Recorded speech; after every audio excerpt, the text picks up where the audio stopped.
मुख्यमंत्री आवास पर अहम बैठक होगी। कोर ग्रुप के अधिकारियों के साथ लॉकडाउन की गाइडलाइंस पर मुहर लगेगी। तो एसीएस होम राजीव स्वरूप ने इसका ड्राफ्ट तैयार किया है। मुख्यमंत्री गहलोत के साथ इस पर विचार विमर्श होगा। धार्मिक स्थल और मॉल को लेकर फैसला होगा। जिम और बाकी स्थानों के लिए भी फैसला होगा कि कैसे इनको खोला जाए।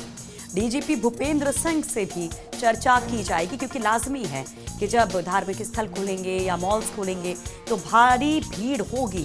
लोग जो घरों में कैद हैं वो बाहर निकलेंगे और ऐसे में सोशल डिस्टेंसिंग मेंटेन कराने के लिए बहुत जरूरी होगी सख्ती। और कई बार हम देखते हैं कि इसकी पालना लोग नहीं करते हैं, बल्कि ऐसी सिचुएशन में जब कोई टोका टाकी होती है तो भड़क भी जाते हैं। तो वहां पर पुलिस की भूमिका भी बहुत अहम हो जाएगी और ऐसे में डीजीपी भूपेंद्र सिंह से भी इस पर चर्चा की जाएगी।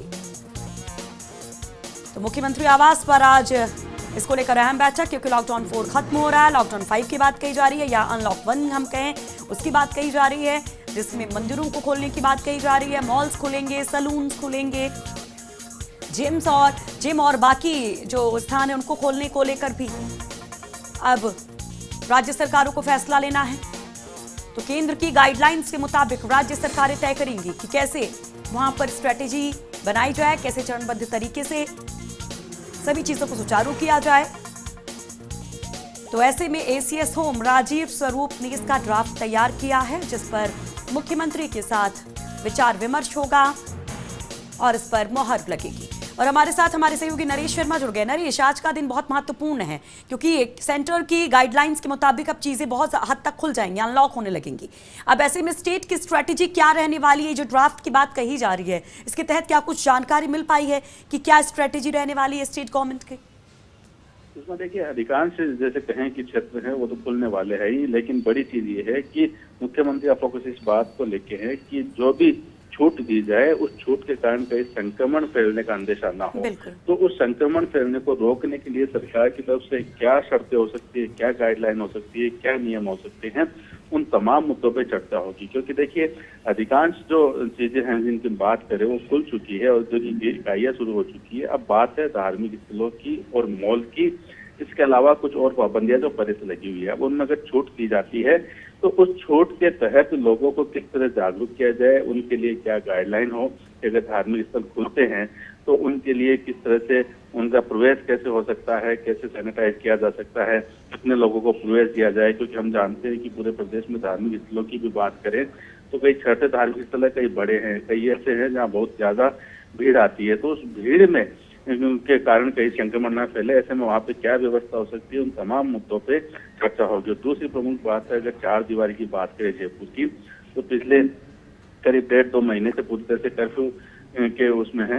तो वहाँ पे भी अब छूट दी जानी है कल से। तो वहाँ किस तरह से किन क्षेत्रों में कर्फ्यू रखा जाए, किन क्षेत्रों में दुकानें खोलने की इजाजत मिले, इन तमाम मुद्दों पे आज चर्चा होगी। और उसके बाद सरकार की तरफ से जो हम बात करें कि तो जो सिटी बस जयपुर में बात करें, परिवहन का मामला है, उसके लिए क्या गाइडलाइन होती है। क्योंकि अभी तक जयपुर में जो परिवहन सेवा है वो बंद है, यानी सिटी बस है वो बंद है।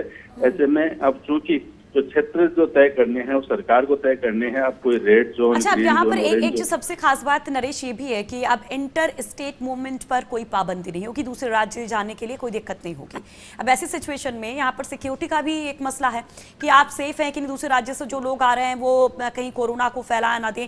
तो ऐसे में उसको लेकर क्या एहतियात, क्या बॉर्डर्स पर प्रिकॉशंस लिए जाएंगे?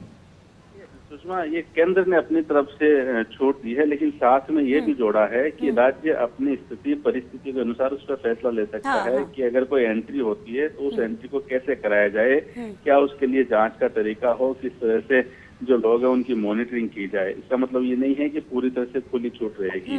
केंद्र की तरफ से कोई पाबंदी नहीं है, लेकिन राज्यों को फैसला लेने का अधिकार दिया है कि राज्य कैसे फैसला ले, क्योंकि राज्य की स्थिति अलग अलग है। मान लीजिए किसी राज्य की सीमा के जो जुड़ा हुआ जिला है उसमें संक्रमण बहुत ज्यादा है, तो वहाँ पे भी इस तरह की अनुमति नहीं मिल सकती। तो ऐसे में राज्य अपने जिले और जिला प्रशासन की जो राय है उसके आधार पर फैसला करेगा। तो यहाँ पर अगर हम बात करें राजस्थान के परिप्रेक्ष्य में, राजस्थान सरकार की क्या स्थिति होने वाली है, क्या फैसला होने वाला है? देखिए, राजस्थान सरकार की जहाँ तक बात करें तो यहाँ पे प्रवासियों की संख्या सबसे ज्यादा है, जिनमें संक्रमण लगातार बढ़ रहा है।